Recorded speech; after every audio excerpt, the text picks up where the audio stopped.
social. Ahora nos toca presentar al doctor Domingo Felipe Cavallo. Vamos a hacer una breve presentación. En 1967 se recibió con honores de contador público en la Facultad de Ciencias Económicas de la Universidad Nacional de Córdoba. En 1968 se recibió de economista, doctorándose en economía en solo 2 años. En 1970, a la edad de 24 años, también fue profesor de estadística, econometría y economía argentina en la Universidad Nacional de Córdoba, desde 1968 hasta 1974 y desde 1978 hasta 1980. También fue profesor en la Universidad Católica de Córdoba.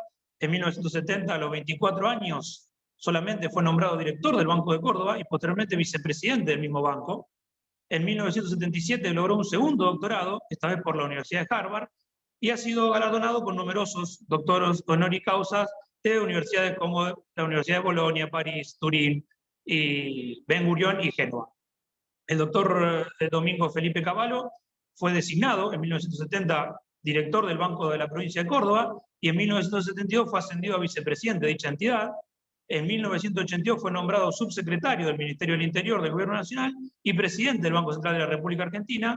En 1980 diputado por Córdoba. En 1989 fue nombrado como ministro de Relaciones Exteriores durante la presidencia de Carlos Menem. Y luego de 2 periodos hiperinflacionarios fue designado al frente del Ministerio de Economía en febrero de 1991. Cargo que desempeñó hasta el 27 de julio de 1996. Cavallo en 1997 creó su propio partido político, Acción por la República, que participó en las elecciones legislativas de ese mismo año, obteniendo 3 escaños en la Cámara de Diputados de la Nación. En 1999 se presentó como candidato a presidente. En el año 2000 se presentó a elecciones para jefe de gobierno de la Ciudad de Buenos Aires.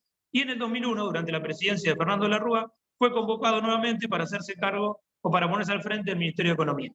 Escenario económico al borde del abismo. Con ustedes, Domingo Cavallo.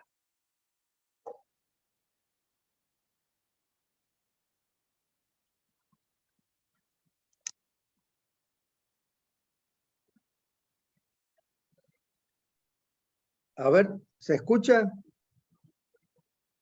Espero que sí. Bueno, un gran gusto de estar participando en esta conferencia.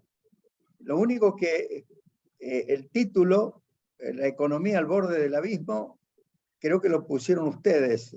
Yo hubiera puesto la economía en un plano declinante, del que probablemente va a demorar mucho en salir. Digo esto porque hemos estado muchos años con un escenario de estancamiento o estanflación, o incluso declinación en el nivel de actividad económica, y alta inflación, inflación creciente. Para no ir más lejos, ese fue el escenario desde el año 75 hasta el año 90, declinación que terminó en un proceso hiperinflacionario. Sin duda en el 88, 89 estábamos al borde del abismo porque ya se había manifestado una declinación absoluta entre la demanda de dinero por parte de la gente. La gente ya había descubierto que la forma de preservar su ahorro e incluso de recordar los precios era manejarse con el dólar en lugar del austral de esa época, y ante la inminencia de un cambio de gobierno había una enorme incertidumbre y obviamente ahí estuvimos al borde del abismo. Yo creo que ahora tenemos un panorama parecido al que predominó entre 1975 y 1990, es decir, estamos en un plano inclinado en todo sentido, en el nivel de actividad económica y, por supuesto, con un sentido opuesto en materia de inflación cada vez más alta, pero no estamos todavía al borde del abismo. Y yo creo que, salvo que el gobierno cometa algunos errores muy, muy graves, no va a haber un proceso de tipo hiperinflacionario en la transición de este gobierno al próximo. ¿Por qué?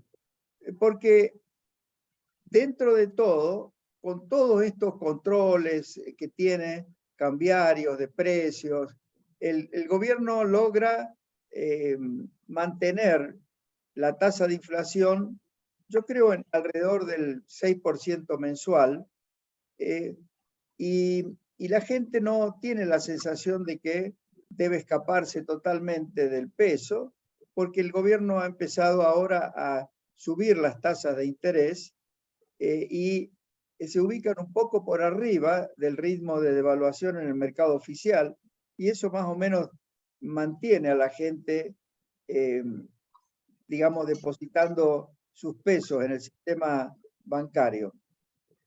Por otro lado, en materia de disponibilidad de divisas, como explicó recién, escuché un ratito de la presentación de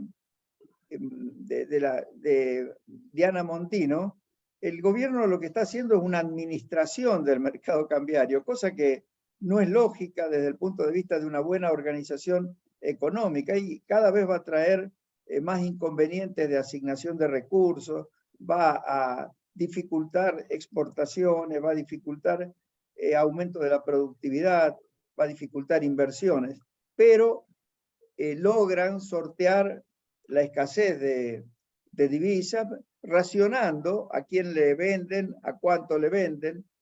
En fin, yo creo que no, es difícil que esto termine en una hiperinflación. En todo caso, si llegaran a decidir una devaluación o una unificación del mercado cambiario sin que se den las condiciones de credibilidad sobre la sostenibilidad de esa decisión, lo que podrían provocar es una especie de rodrigazo. Pero yo creo que lo van a evitar, son conscientes de ese riesgo, y por eso es que Massa y también Rubinstein señalan que hay que descartar un salto devaluatorio. Ahora bien, la clave aquí está no tanto en lo que haga este gobierno, que en mi opinión ya no tiene margen de credibilidad como para hacer nada importante y trascendente, que realmente deje de mantener al país en una pendiente declinante, sino que la clave está en lo que vaya a ser el próximo gobierno. Esa es la cuestión fundamental. Y, por supuesto, la explicación que vayan dando los candidatos, y en particular el candidato que vaya a tener más chances de ser elegido en el momento de las distintas elecciones, hasta que esté definido realmente cómo se conforma el nuevo gobierno.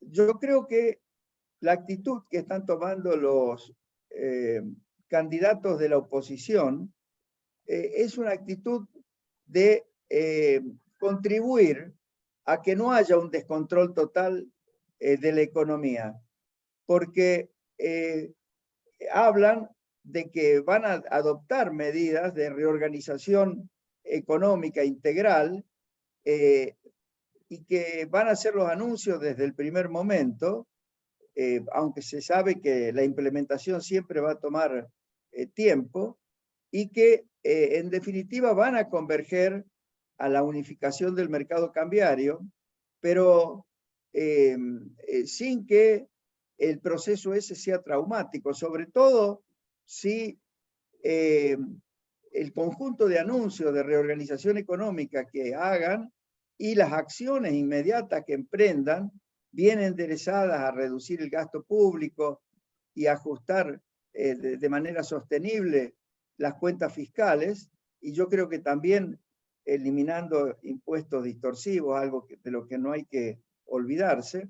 Bueno, todo eso puede llevar a que la unificación cambiaria sea seguida por un proceso de estabilidad del tipo de cambio y no por una especie de espiralización de la inflación, como podría llegar a ocurrir si las mismas medidas, pero no acompañadas adecuadamente, las tomara el actual gobierno. En fin, yo creo que la transición esta vez de un gobierno que ha hecho que ha aplicado muy malas políticas a otro que se ha preparado para enfrentar los problemas, va a ser diferente a lo que fue la transición del gobierno de Alfonsín al gobierno de Menem. En realidad, yo recuerdo haber colaborado con Menem también en la campaña electoral, pero es claro que en aquel momento no había una propuesta muy clara respecto de cómo se iba a salir de ese embrollo que significaba la aceleración inflacionaria y la hiperinflación. Y por otro lado, el discurso que hacía el candidato del partido gobernante, que era Angelos, era de un ajuste muy grande que se necesitaba sin duda y que después Menem lo hizo.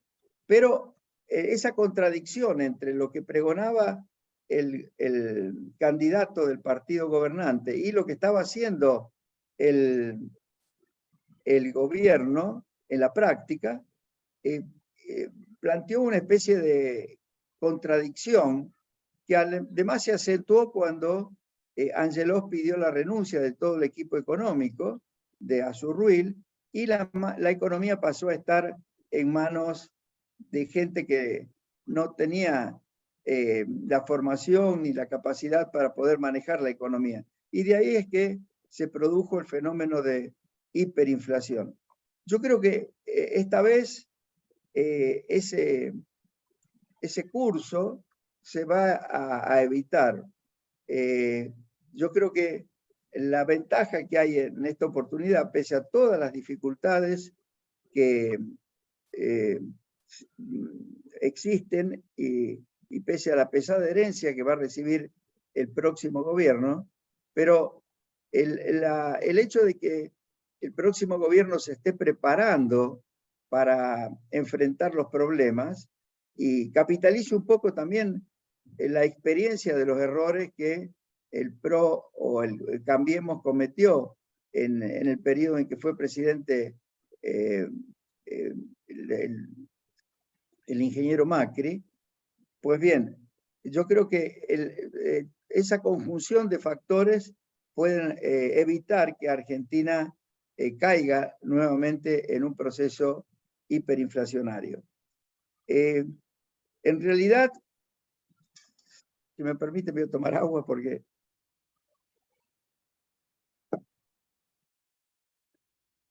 En realidad, esto que yo estoy diciendo es lo que me gustaría que ocurra.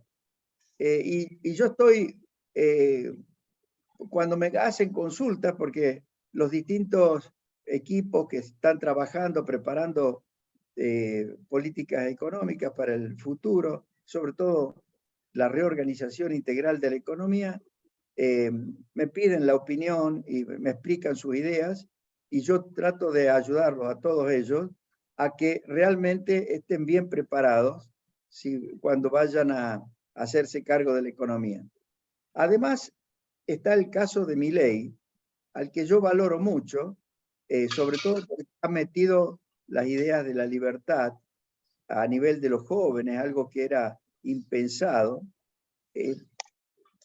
Pero su discurso por el momento parecería abonar más bien el que todo esto termine en una hiperinflación. Pero yo creo que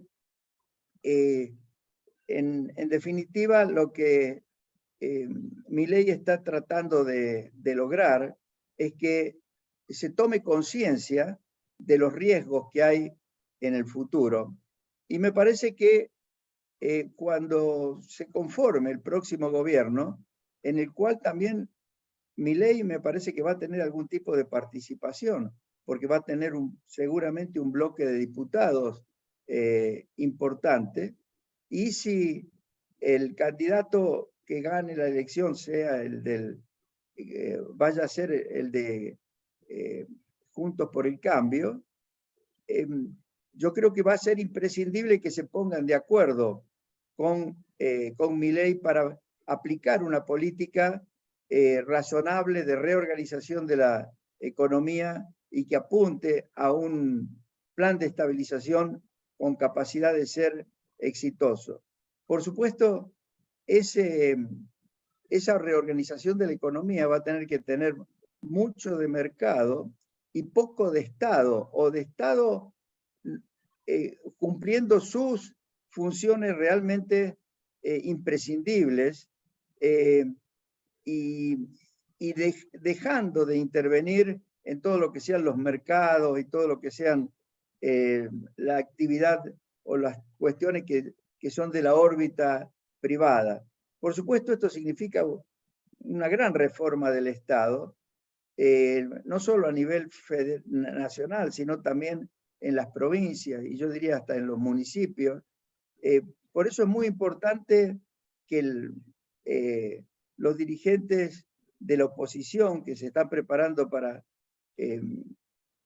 ser gobierno, hablen y traten de conseguir apoyos también a nivel de las provincias y de los municipios, apoyo a las ideas con las que piensan gobernar, para que realmente esta vez la transformación sea integral, pero al mismo tiempo sostenible en el tiempo. En fin, esto es el panorama tal como yo lo veo, y me preocupé por explicar que no creo que estemos al borde del abismo, o espero que no estemos al borde del abismo, pero sí estamos en un plano declinante del que tenemos que salir, porque si no vamos a estar cada vez peor. La gente va a tener cada vez un peor nivel de vida, cada vez va a haber más gente dependiendo de los subsidios que le pague el Estado, y a pesar de eso con índices muy elevados de pobreza. Y por supuesto vamos a estar desintegrados del mundo, porque exportaremos las cosas en las que tenemos unas ventajas comparativas enormes, pero todo el resto de la actividad económica no generará exportaciones, y incluso esas actividades en las que tenemos ventajas competitivas o comparativas enormes, las gravamos tanto que impedimos que puedan rendir todos sus frutos, producir los máximos rendimientos y a su vez enlazarse con cadenas de valor posteriores a la producción de las materias primas, ¿no? En fin, yo creo que es inexorable que salgamos del plano inclinado. Eso requiere un replanteo muy integral de la economía, de la organización de la economía. Hay dos principios básicos para mí que hay que respetar. Por un lado, definir bien cuál es el ámbito del Estado y cuál es el ámbito del mercado. El Estado dedicándose a los temas que son de su exclusiva responsabilidad, como puede ser la seguridad, la lucha contra el narcotráfico, también los temas de salud y educación para todas aquellas personas que no puedan pagar una prepaga o no esté cubierto por una obra social, y esos servicios de salud sin duda los tiene que financiar el Estado. Lo mismo en materia de educación. Pero fuera de eso, todas las demás actividades de producción de bienes y servicios tienen que estar en manos del sector privado, tienen que financiarse con los precios que cobren a los demandantes de esos bienes y servicios, y el Estado no tiene que intervenir para nada, ni en proveer subsidios, ni en gravar diferencialmente con impuestos indirectos. En fin, por otro lado, la Argentina se tiene que integrar al mundo. Por supuesto, para integrarse al mundo hay que remover todas las trabas que hay al comercio exterior, tanto por el lado de las exportaciones como por el lado de las importaciones. Y esto solo puede funcionar con un mercado auténticamente único y libre de cambio, que no es lo que tenemos ahora. Yo tengo una sugerencia que vengo haciendo para este gobierno, porque lo ayudaría a él y ayudaría también al gobierno que le siga. En materia cambiaria, lo que deberían hacer es limitar los controles de cambio a exportaciones e importaciones en un mercado comercial.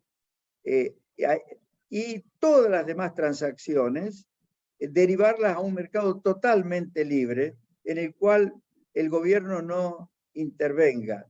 Entonces ya en la economía existiría un mercado libre. Eso alentaría la entrada de dólares cuando el tipo de cambio sea muy alto. Va a haber mucha gente que va a decir, bueno, este es el momento de vender dólares en ese mercado libre. Y de esa forma, el superávit comercial que siga habiendo, que yo espero que haya a pesar de la sequía que está amenazando la producción agropecuaria, perdón, no sé por qué se me seca mucho la boca y por eso tengo que tomar agua cada rato. En fin, el superávit comercial tendría que generar aumento de divisas porque el Banco Central no utilizaría esas divisas que va acumulando para ningún otro tipo de pago o venta de divisas a otros demandantes, ¿no? Todo ello tendría que abastecerse en el mercado libre. Y por supuesto, cuando haya un clima de mayor confianza, esa brecha entre el mercado libre y el mercado oficial se va a ir cerrando. Quizás no mientras esté este gobierno, pero sí cuando asuma un nuevo gobierno y haga anuncios creíbles sobre las medidas que va a ir adoptando. Por supuesto, para que a este gobierno no se le escape demasiado la brecha, va a tener que seguir manteniendo altas las tasas de interés, arriba del ritmo de devaluación y de inflación. Si llegara a cometer el error de pretender bajar las tasas de interés, entonces ahí se le va a hacer imposible colocar toda la deuda interna que necesita colocar para poder cumplir con sus obligaciones y eso sí podría desatar un proceso de desestabilización mucho más grave. En fin, me parece que el gobierno algo está haciendo para evitar un descontrol total. Eso no significa que se vayan a resolver los problemas, o sea, vamos a seguir teniendo alta inflación, altos niveles de pobreza, van a estar dificultadas las exportaciones, va a haber trabas también a las importaciones, todo eso va a afectar el proceso productivo. Pero es posible que se evite caer en un descontrol total. En fin, esto es lo que yo le puedo decir respecto del panorama tal como lo veo. He tratado de ser lo más sincero y objetivo posible, sin demasiados prejuicios ideológicos ni políticos, pero espero que el próximo gobierno sí tenga una ideología muy clara, que sea la ideología de la libertad y la ideología de una economía bien organizada, con un Estado que cumpla sus funciones y las cumpla bien, porque claro, el Estado se mete en todo, pero después no cumple bien con la obligación de dar seguridad a la gente y de brindar esos servicios que son imprescindibles en manos del Estado. En fin, yo paro acá y si me quieren hacer preguntas, con mucho gusto se las contesto. Gracias, doctor. Muy amable por su exposición. Sugerimos a aquellos que quieran profundizar la idea que expuso recién Domingo Felipe Cavallo sobre el mercado cambiario, que visiten su blog personal, porque ahí hay una muy buena nota que el doctor dio donde explica más profundamente esta idea del mercado cambiario. Y a los curiosos también pueden visitar su blog personal para bajar su tesis doctoral de Harvard, que está ya disponible para todos. Muchas gracias, doctor. Habilitamos las preguntas que vamos a ver en el chat. Como para romper el hielo, voy a hacer una pregunta yo primero, después vamos a ver las que vayan apareciendo en el chat. Doctor, dentro de los escenarios que usted vislumbra, ¿cómo, o mejor dicho, qué escenarios vislumbra de solución para el enorme stock de pasivos remunerados que tiene el Banco Central? Bueno, la única forma de resolver ese problema va a ser, en definitiva, ir cancelándolo con emisión monetaria, aunque parezca mentira.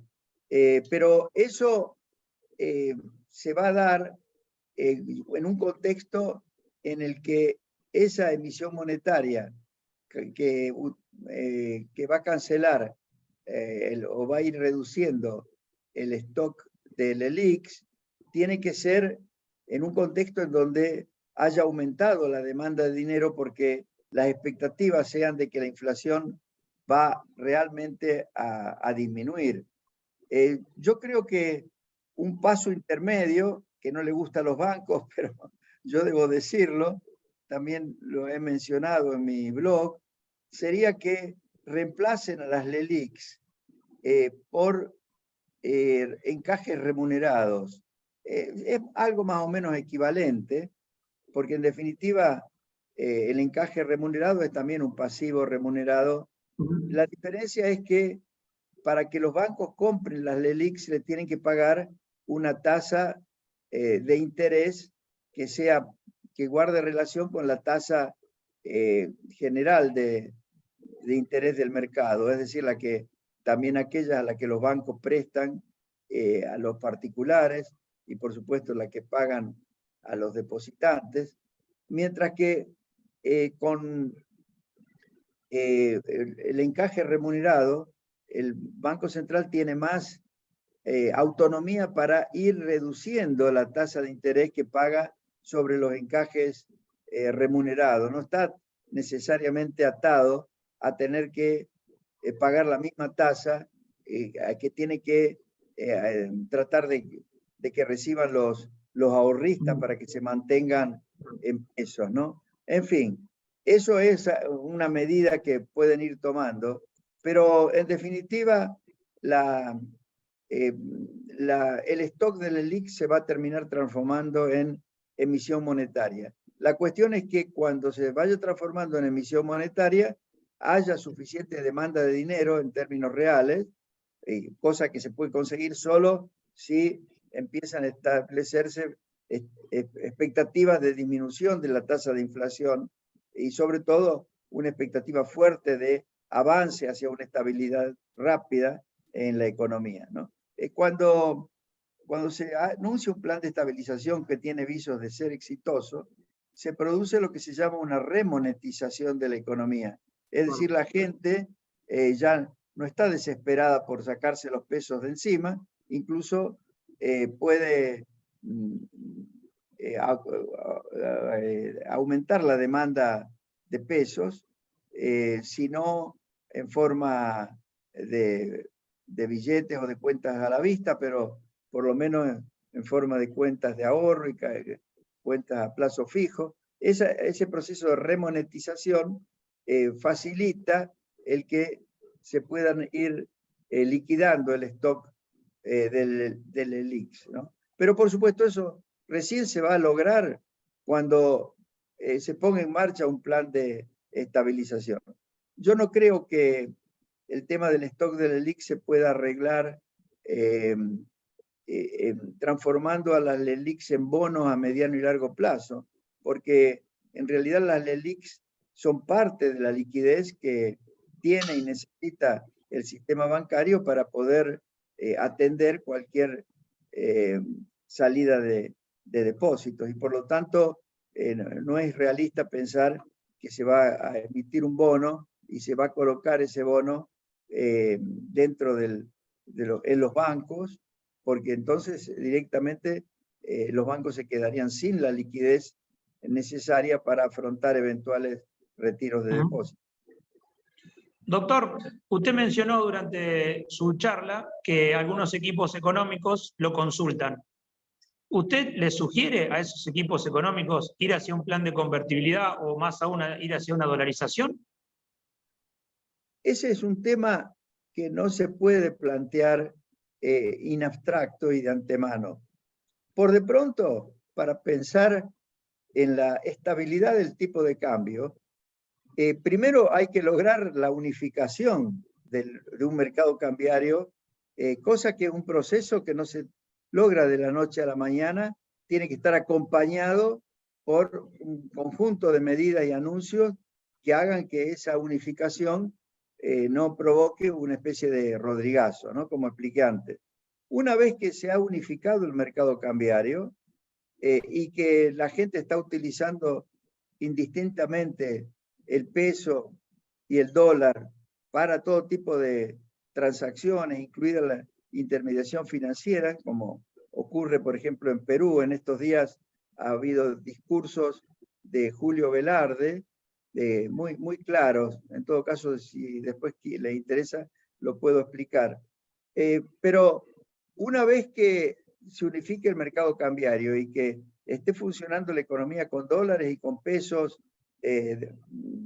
sin restricciones en ninguno de los dos casos, la cuestión que se plantea es cómo se estabiliza el tipo de cambio. Si se ha avanzado suficientemente en eliminar el déficit fiscal, en bajar el gasto público, y se tiene un control estricto de la oferta monetaria, a lo mejor se estabiliza solo, como se estabilizó en Perú, y no hace falta tomar ningún tipo de medida de reforma monetaria. Ahora, eso no es sencillo que ocurra, pero también puede ayudar mucho una reforma monetaria, que puede ser o un régimen como el de la convertibilidad, también podría ser una dolarización completa. Yo prefiero que el país siga teniendo la posibilidad de algún día funcionar con una moneda fiduciaria propia. Por eso es que siempre fui más partidario de la convertibilidad en un régimen bimonetario, donde también se pueda utilizar el dólar, además del peso convertible. Pero eso depende mucho de lo que se perciba como que la gente, cuál es el margen de credibilidad que la gente va a tener para ese tipo de reforma monetaria. Lo de la dolarización es una apuesta extrema, yo no la descarto, puede haber circunstancias en que se haga imprescindible, pero tampoco creo que se le pueda atribuir a la dolarización los efectos supuestamente mágicos que podría producir resolviendo todos los problemas de la economía. No, la dolarización sin duda puede resolver el tema de la estabilidad y erradicar la inflación, pero se necesitarán en la economía procesos de reasignación de recursos, creación de condiciones para que haya inversión y aumento de productividad, y eso no se consigue solo con un proceso de dolarización. En fin, yo en esto no soy dogmático. Yo creo que hay que encontrar el mecanismo para estabilizar el tipo de cambio. Si se lograra estabilizarlo sin tener que hacer una reforma monetaria, bueno, aleluya, pero eso lo logró Perú después de lo que se llamó el Fuji Shock, ¿no? Que lo explica bien Julio Velarde en los reportajes que ha respondido en estos días. No sé si acá va a ser factible producir un fenómeno como ese. Doctor, voy a alguna de las preguntas que tenemos en el chat de los que participan de la conferencia. Néstor González pregunta, ¿qué opinión le merece eximir del impuesto a las ganancias a las empresas que quieren participar ese dinero con su personal? Seguro que es una pregunta que me hace el amigo bueno, ahora se me fue el apellido. Pero sí, yo creo que podría ser una buena idea, pero no suelta, sino en una reforma integral del sistema impositivo, ¿no? Yo me resisto a recomendar ciertas modificaciones específicas en el sistema impositivo. Antes que nada, tiene que haber una reforma integral. Tenemos que converger a un sistema impositivo donde haya solamente el impuesto a los ingresos o a las ganancias. A las ganancias no es el nombre correcto, es impuesto a los ingresos. Lo que pasa es que hay una parte del impuesto a los ingresos que lo pagan las empresas, ¿no? Eso se podría sí denominar impuesto a las ganancias. Pero ese es un impuesto. Otro impuesto es el IVA. Y todos los otros impuestos, después tienen que estar los impuestos inmobiliarios, que son la base del financiamiento de las ciudades y de las provincias. Y todos los demás impuestos que hay, impuestos indirectos, ingresos brutos, impuesto al cheque, todos esos impuestos hay que derogarlos, obviamente. En ese contexto, también las denominadas, los impuestos sobre la nómina salarial que pagan las empresas, todo eso, en mi opinión, tendría que ser eliminado. Si en una reforma de esta naturaleza, si hay espacio para que las empresas, parte de las utilidades que tienen, en caso de que las repartan entre su personal, las pueden desgravar del impuesto o tomar como que han pagado el impuesto a las ganancias, es una buena idea. Pero yo no la tomaría como medida suelta, porque lo que hay que hacer es un replanteo integral del sistema impositivo. Y dentro de ese replanteo existe la posibilidad de que se utilice ese mecanismo. Doctor, para cerrar, lo invito a hacer un ejercicio contrafáctico. Recordaba que en 1999 hubo un debate entre el presidente del Banco Central, en aquel momento Pou, y Carlos Menem, de un lado, y el ministro de Economía, Roque Fernández, por otro. Los primeros querían dolarizar la economía en aquel momento, y Roque Fernández no. ¿Qué hubiese pasado si la posición de Menem y de Pou hubiese prevalecido en el debate y hoy tendríamos una economía dolarizada? Es un ejercicio contrafáctico, obviamente. Bueno, yo creo que en ese caso, después iba a venir Duhalde, iba a decretar que todos los contratos en dólares se transformaban en pesos y después producía una fenomenal devaluación y desorganizaba toda la economía, exactamente como lo hizo al mantenerse la convertibilidad. Porque, miren,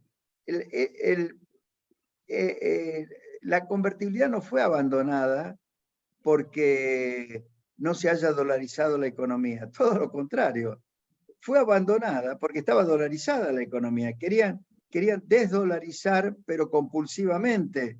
¿Por qué? Porque de esa forma los que estaban endeudados en dólares podían pagar con pesos devaluados las deudas que antes estaban en dólares. Por supuesto, eso lo podían hacer solo con relación a los contratos bajo ley argentina, con lo cual, al no declararlo inconstitucional la Corte Suprema, permitió que se degradara totalmente la ley argentina, que ese es otro problema que tenemos hacia el futuro, ¿no?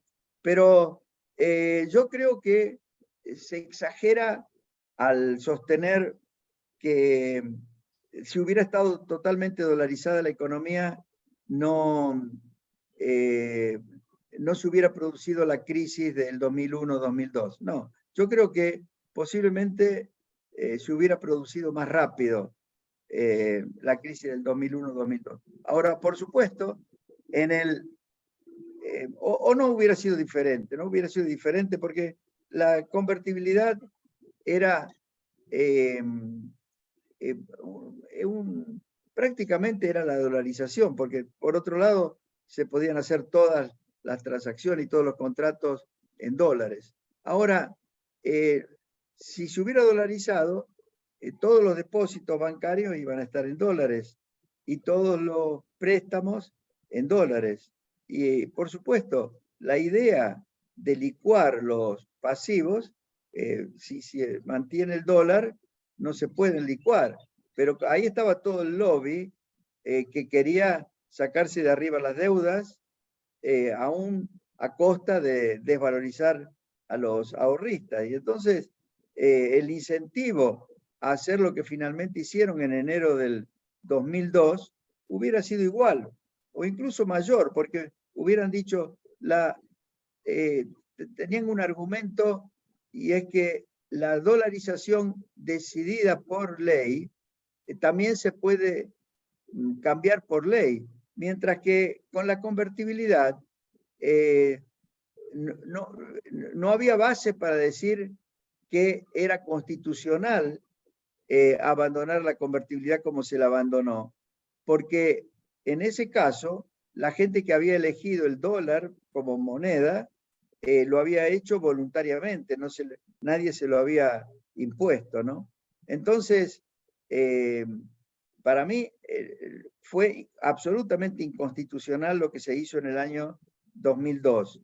Lamentablemente, la Corte Suprema decretó la constitucionalidad, no sin antes haber cambiado a los jueces de la Corte, y la motivación de cambiar a los jueces de la Corte, aunque acusaban a la Corte de ser adicta a Menem y cosas por el estilo, pero la motivación fue evitar que declarara inconstitucional esa destrucción del sistema contractual de la economía y esa expropiación de los ahorros de la gente que significó la especificación compulsiva de la economía. Doctor, intuyo de su respuesta que contra toda creencia popular la dolarización no es irremediable, ni es definitiva. No, por supuesto que no. Imagínense, vamos a ver que es totalmente posible si llega a haber problemas serios y hay populismo de nuevo en el gobierno, que una dolarización sea también abandonada, ¿no? Pero yo creo que nos estamos metiendo en algo que no es la clave de que resolvamos los problemas de la Argentina. Sin duda, para resolver los problemas de nuestro país, va a haber un momento en que tengamos o no tengamos moneda, se pueda trabajar con la moneda que no produzca inflación, ¿no? Y eso se va a lograr de una u otra manera, si es que vamos a salir adelante, ¿no? En el futuro. Yo espero que sí. Gracias, doctor. Bueno, pedimos disculpas a todas las preguntas que hay en el chat, pero el tiempo se ha cumplido y tenemos que pasar al próximo panel. Así que le brindamos un fuerte aplauso al doctor Cavallo y le agradecemos mucho esta exposición.